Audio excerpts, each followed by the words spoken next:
कर्नाटक का बसव कल्याण नगर। ये नगर अपने आप में अद्भुत संकल्पना और चमकता इतिहास समेटे है। ऐसा इतिहास जो आज भी उतना ही प्रासंगिक है। 12वीं शताब्दी में बनाए गए अद्भुत नियम आज भी लागू हैं, जिनके बिना लोकतांत्रिक व्यवस्था की परिकल्पना भी नहीं की जा सकती। इस लोकतांत्रिक व्यवस्था की संरचना गढ़ी थी संत बसवेश्वर ने। संत बसवेश्वर, जिन्हें दक्षिण भारत के लोग विश्व गुरु मानते हैं। नगर के बाहर उनकी 108 फीट ऊंची भव्य प्रतिमा मौजूद है, जो बीदर जिले के बसव कल्याण नगर के आकर्षण का मुख्य केंद्र है। और यही मौजूद है विश्व की पहली संसद। जी हाँ, सही सुना आपने, सबसे पहली संसद। मैग्ना कार्टा से भी पहले भारत के महान संत, समाज सुधारक, दार्शनिक बसवेश्वर ने 12वीं शताब्दी में ही इसकी स्थापना कर दी थी। इस संसद का नाम रखा गया था अनुभव मंडप। अनुभव मंडप में सामाजिक, आर्थिक, राजनीतिक और धार्मिक मुद्दों पर चर्चा की जाती। यहाँ शरण अर्थात संसद के सदस्य एक साथ बैठकर एक लोकतांत्रिक ढांचे में समाजवादी सिद्धांतों पर अपने अपने विचार रखते। अनुभव मंडप के प्रधानमंत्री थे स्वयं संत बसवेश्वर और मंडप के राष्ट्रपति चुने गए थे महान योगी प्रभुदेवा। कहते हैं इस मंडप में एक स्पीकर भी होता था। वर्तमान की संसद और 12वीं शताब्दी की संसद में मात्र इतना अंतर है कि आज के समय चुनाव वोटिंग के माध्यम से होता है, जबकि तब संसद के प्रमुख लोग ही सदस्यों का चुनाव करते थे। अनुभव मंडप की विशेषता थी कि इसमें जाति वर्ग का भेद तो था ही नहीं, साथ ही महिलाएं भी इसकी प्रमुख सदस्य थी। इस मंडप का सदस्य बनने की एक ही शर्त थी, सच्चरित्र होना।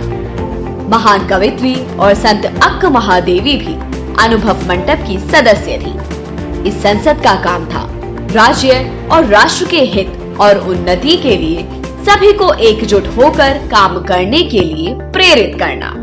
ಈ ಅನುಭವ ಮಂಟಪ ಜನಸಭಾ ನಾಡಿನ ಮತ್ತು ರಾಷ್ಟ್ರದ ಉನ್ನತಿಗೆ ಹಾಗೂ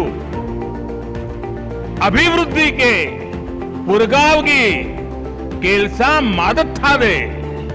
यानी ये अनुभव मंटपम एक ऐसी जनसभा है जो राज्य और राष्ट्र के हित में और उनकी उन्नति के लिए सभी को एकजुट होकर काम करने के लिए प्रेरित करती है।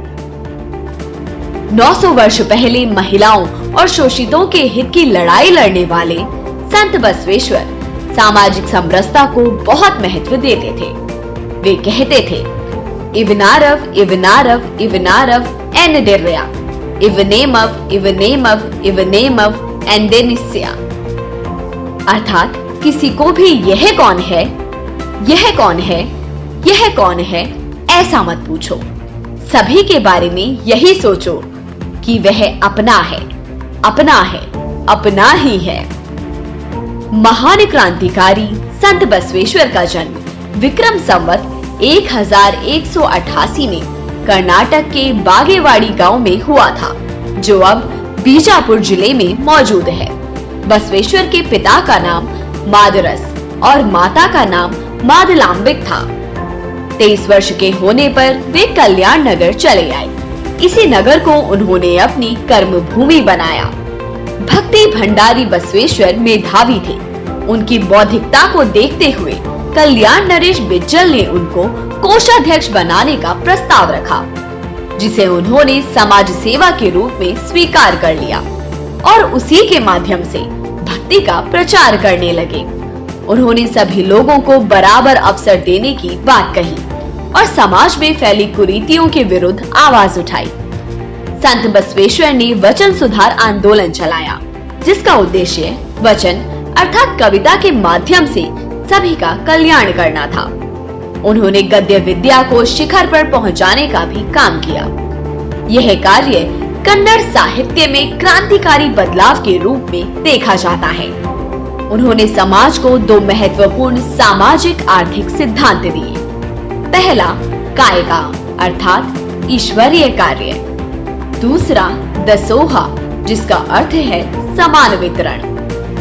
वे कहते थे, समाज के प्रत्येक व्यक्ति को अपनी संसद का कार्य पूरी ईमानदारी के साथ करना चाहिए, जबकि समान कार्य के लिए समान आय होनी चाहिए।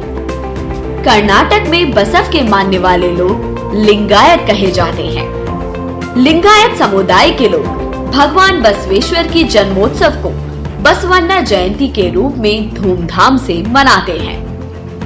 ऐसे महान क्रांतिकारी, समाज सुधारक, राजनीतिज्ञ संत और भक्ति भंडारी बसवेश्वर को उनकी जयंती पर शत शत नमन।